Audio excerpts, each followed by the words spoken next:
to the 2-minute warning.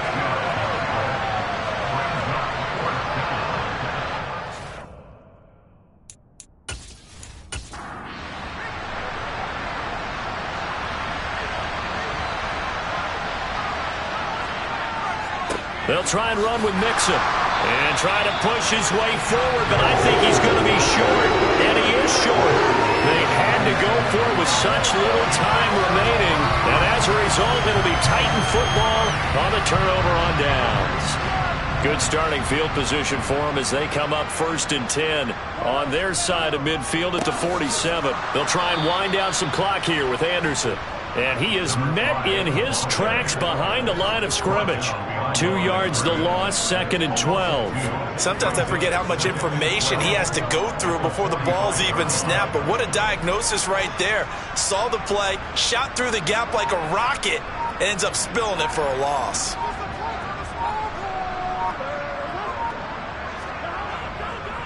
On 2nd down, Anderson.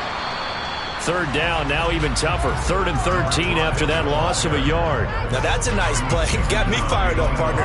But can they do it back-to-back plays? All the training that you go through as a defense for these situations, when you have to get the ball back, everything you go through, holding up the runner, raking at the football, getting to the passer, knocking it out of his hands, whatever way, they have to get the ball back. Now can they stand tall again for a huge 4th quarter stop?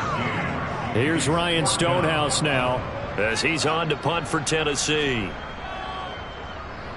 And he gets it away, a directional kick going toward the sideline. And no return possible here as they angle this one out of bounds. So this one, a Tennessee Titan victory.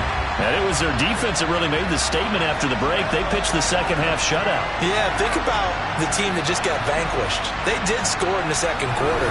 Do you think they thought at all that that would be their last points of the game? No, but what a second half. The adjustment, whatever they did in the locker room, it certainly worked. It certainly did, and you're exactly right. Whether it was an adjustment, whether it was just more focus on what they planned to do going in, whether they just played better, whatever it was, it all came together in the second half, and no points were allowed. That's a great way to close them out.